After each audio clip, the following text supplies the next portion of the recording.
Hello everyone, Praise here, and welcome to a continuation of series in the world of Shovel Knight. Shovel Knight Specter of Torment came out right around the launch of the Nintendo Switch, and if you can't tell by the diagram on screen, this is the Switch version. Though I will make note that if you do have any other version of the game, you have access to this mode. You don't specifically need to get a Switch to get access to it. That being said, let's stop talking and go in. Now, I've already played half the amount of the game. Hopefully I black out the screen there for half a second. Oops. But I played half the amount of the new game, well, the new mode, I should say, Specter of Torment. So, let's begin.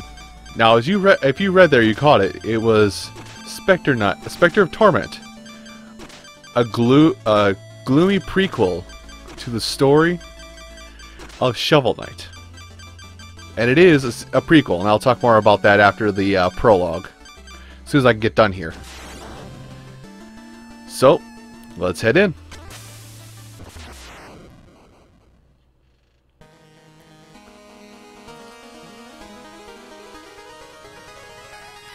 Long ago, the lands were untamed and roamed by legendary adventurers.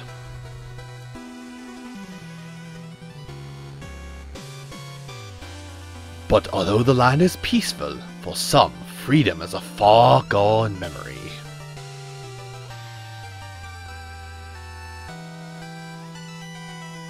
Specter Knight, servant to the Enchantress, has been given a harrowing task.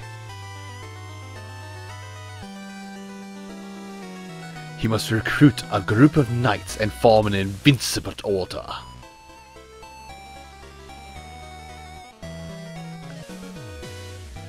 With each member gathered, a treasured keepsake grows in power.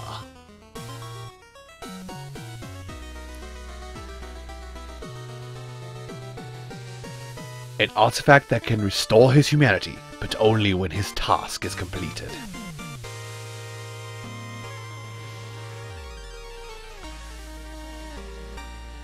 Now, he leaves the confines of the Tower of Fate. It's time for the Reaper to pursue his quarry.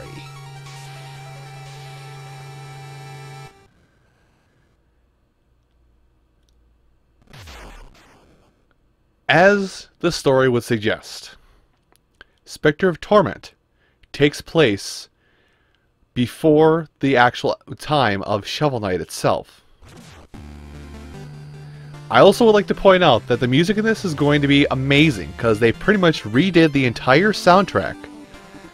They pretty much redid the entire game specifically for this mode. So, most of your actions are still the same. Y to attack, and you still dig up piles of dirt.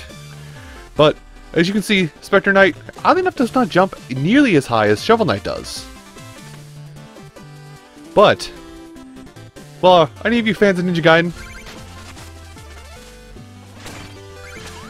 That's something we'll be playing around with, is Ninja Gaiden aspects. Also, that too.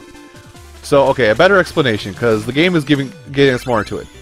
Basically, if you jump at a wall, you'll automatically climb upon it for about, I want to say, 3 or 4 tiles. And if you reach the crest of a wall at that point, you will simply climb over.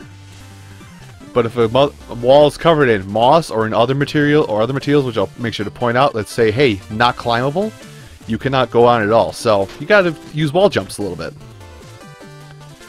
Now also, if you're in midair and you target an enemy, you will do a leaping dash at the enemy, similar to a Reaper claiming his soul. It's probably the best way to describe it, though that doesn't describe it at all. Now this works both up and down. Also, you will need to be wary of certain effects in the certain things in the environment. There are still collectibles within Specter of Torment, and there they are. So, Specter of Torment, the collectible is red skulls. There are 100 red skulls, much like there were 100 coins. I think there were in Plague of Shadows, and then the music notes for Shovel Knight, or the music pages. Now, something that is different is that if you slash, You cannot do that, and you have no downwards attack. Like, I'm holding down right now. No downwards attack. How does Specter Knight progress? Every time he jumps, he breaks blocks.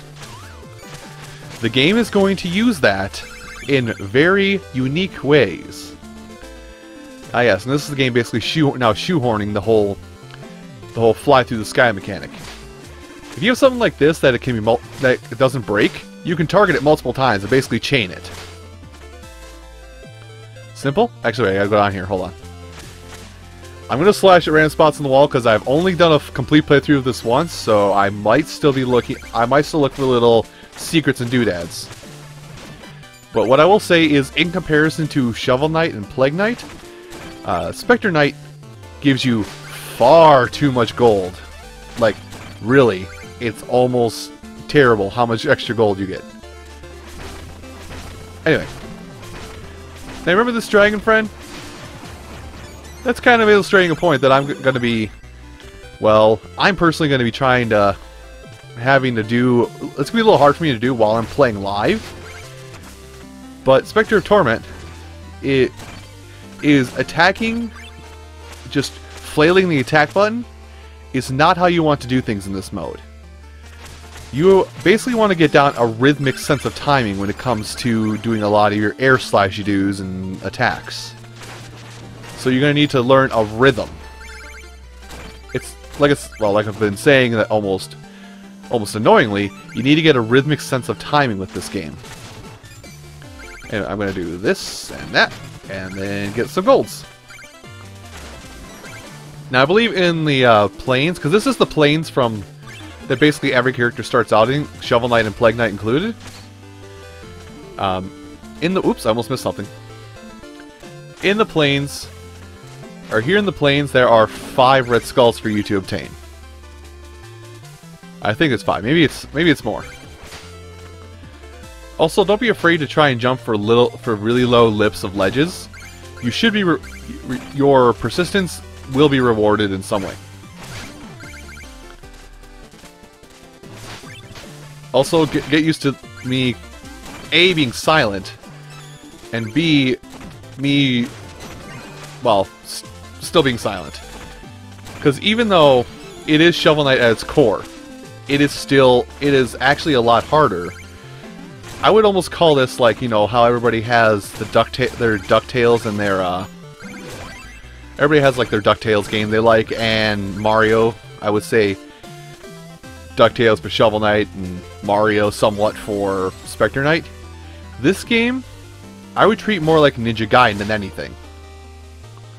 In difficulty, both in difficulty and in playstyle.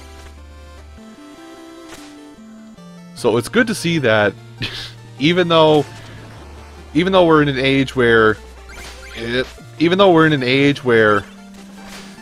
getting everything you want given to you on a silver platter guarantees the game's success, there is still a company that is willing to go the mile for, no, you must work for that success. Although I guess that is kind of a thing. Okay, I'm wrong. Maybe it's 6 or 7. I forget how many red skulls are in the plains. Anyway. Now the enemies that we're dealing with here already are pretty simple. But a lot of future enemies won't be nearly as simple.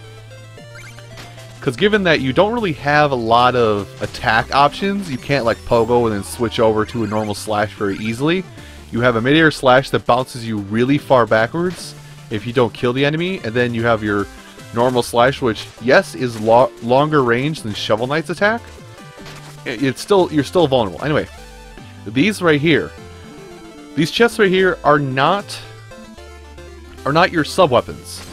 In this mode, these chests, or glass orbs, are your life and your mana.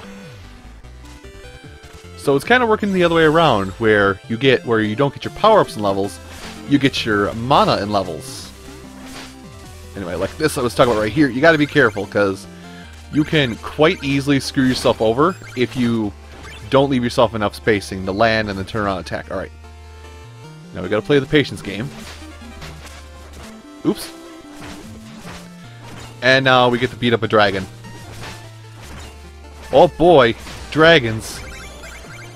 Also, I want something to point out. You can't really see it right here, but a lot of the food is decayed or non-existent in this mode. It's probably how I'm going to describe it. But that's basically a nice little touch, is that all the food is decaying or near the point of unedibleness, but because Specter Knight is effectively undead, it still brings him joy. I don't know. Yep. There we go. Oh, you still live, you little bugger. Now, something I will say for anybody who's playing along is that unlike Plague Knight, where all of your skills are, hold on, I gotta concentrate here. Drop. Woo! All of your health is a small pool, whereas you're relying on like mana and basically other tricks and tropes in order to clear levels. In Specter Knight, I mean, I'll talk more about it when we get there, but personally, I found the trinkets and baubles not used at all, really. Okay, so there's 10 red skulls in the plains. Neat. Halt, these foul lands are no place for commoners. Turn back, whoever you are. Fool, I've come here for you. You will kneel before me, bow before the Enchantress, and join her order. Your cutting words are no match for my cutting blows. I'll teach you a lesson in humility. Yep, even this fight's gonna be different. Come, Terrapin, my shell steed. Same thing, really same thing. He's got a little friend in this mode. So, and it laughs with him. It's adorable, but Black Knight has Terrapin at his side. Oop. So, now, this is what I kind of mean about getting a rhythmic sense of attacking. Because if you get a rhythmic sense of timing, all bosses are just jokes. Like, I just flattened Black Knight, 2 seconds flat. Took a hit. I think even when I first played Shovel Knight, like 2-3 years ago, even though I had already played through the game, I think I almost lost to Black Knight. So, the combat of Specter Knight is a finesse rather than a button mash. Once again, stating that. That fighting style, could it be Donovan? But you were claimed by the tower. The tower grows in power each moment. The Enchantress has plans for you, and you will grant her what she desires. Or what you desire. I read it long. Sounds more intimidating the other way. I won't be led astray. You standing before me means less hope for the one I seek. I'm glad you're safe, Donovan, but keep your distance. The Donovan I knew would surely know better than to pursue me further. Donovan, you say? Well, the past and tragedies of Shovel Knight extend into the prequel. But who is Donovan? You know already, but we'll learn more about as time goes on. So you returned. I assume Black Knight has joined our ranks. Neither words nor sight had any effect. The fool persists in some fruitless quest. Indeed, it seems I am dealing only with fools here. Was I a fool to trust you? Tarry here no longer, and for your sake, pray the others are less obstinate. Hello, help me. Bring the knights immediately. So was your task to gather all of the knights for the Order of No Quarter. I think we'll leave it off on this note, everybody. Thank you all so much for watching this episode of Let's Play Shovel Knight, Specter of Torment. And I shall see you folks in the next episode. Take care, everybody.